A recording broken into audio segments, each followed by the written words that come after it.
प्यारे बहनों और भाइयों, मेरा नमस्कार स्वीकार हो। देखिए, हम आज के लिए बता रहे हैं आपके लिए कि गाय सेवा से हमें क्या लाभ मिलता है। तो देखिए, गाय सेवा में आपके लिए मैं बता दूं कि गाय के महत्व को आप ऐसे समझिए। आयुर्वेद में सभी जगह, सभी ग्रंथों में और एक मत से एक ही पुकार है कि जैसे मान के चलिए किसी मनुष्य को या कोई स्त्री को या बच्चा को या बूढ़े को यानी मृगी रोग हो जाता है, और मृगी रोग में एक सिर में वायरस होता है और वो अग्नि को देख करके और पानी को देख करके एक दौरा बना देता है। इसी तरह से एक एलर्जी होती है जिसमें छींक आती हैं, कभी धूल से आती हैं, कभी सर्दी से आती हैं, कभी ठंडे पानी से आती हैं, तो उसमें भी एक वायरस होता है सिर में। ऐसे ही हमारे ऋषि मुनियों ने ये खोज करी है, गाय के सारे तत्व उपयोगी हैं। जैसे मैं आपके लिए बता दूं कि अगर किसी के मृगी रोग हो और वो प्रारंभिक अवस्था में हो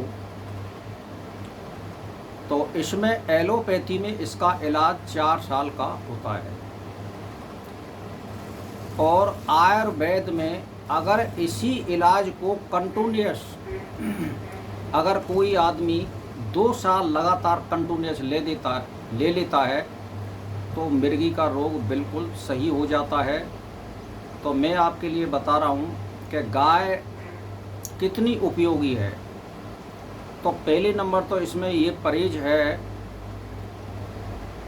कि आप जिस परहेज को जिस दवाई में बताया जाता है उसके परहेज करिए, और परहेज नहीं करेंगे तो वो दोबारा दौरा आ जाएगा।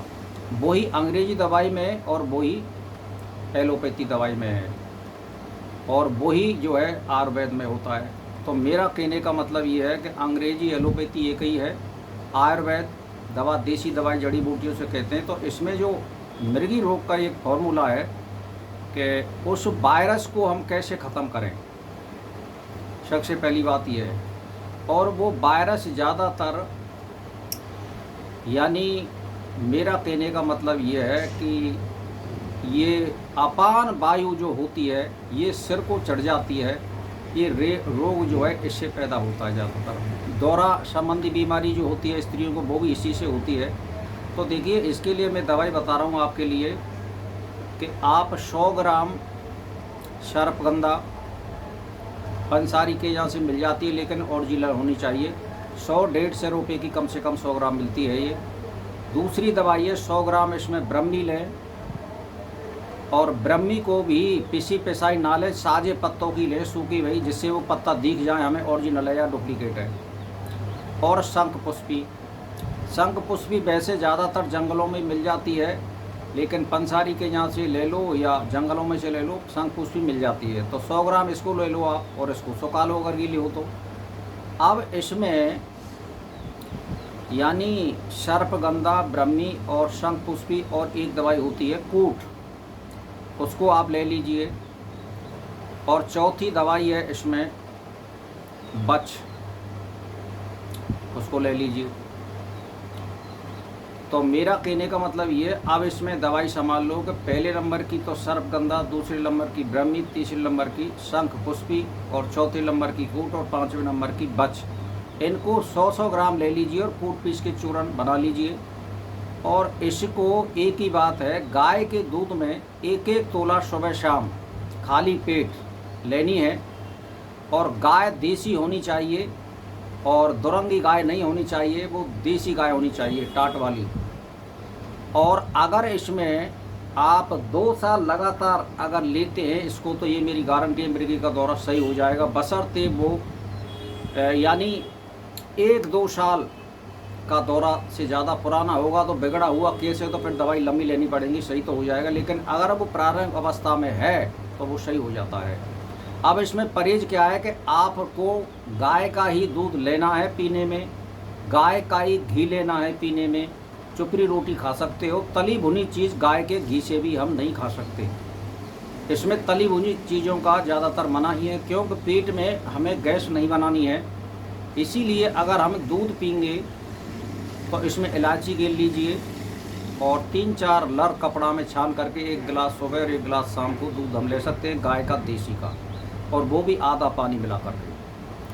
तो रही बात ऐसी कि आज जैसे हमने दवाई लेनी है, आज से शुरू करनी है, तो 1-2 दिन पहले हम अपने पेट को साफ कर लें। जैसे हरड़, बहेरा, आंवला और हरी सना, इनको बराबर बराबर लेकर के 100-100 ग्राम एक चूरन बना लीजिए और इसको दूसरे दिन, तीसरे दिन 1 तोला 1.5 तोला के लगभग ताज़ा पानी से ले लीजिए, तो आपका दस्त साफ होता रहेगा। और इन दवाइयों को लगातार चलते रहने दीजिए।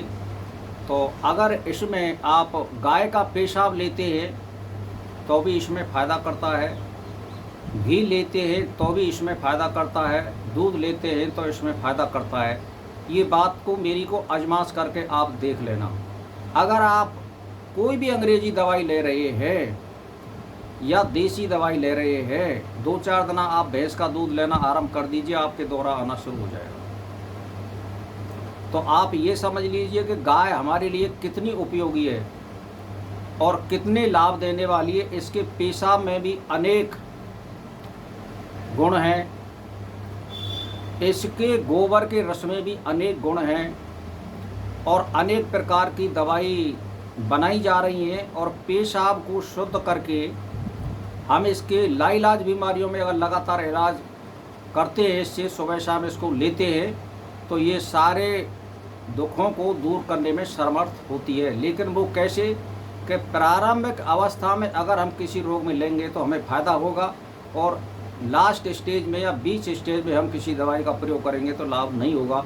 जैसे आपको मैं उदाहरण दे दूं, कैंसर की अगर किसी को मालूम पड़ जाए शुरुआत की अवस्था में कि भाई ये 1-आध महीना से ही शुरू हुई है, और वो आदमी दवाई ले तो वो सही हो जाता है, वरना सही नहीं होती है कैंसर।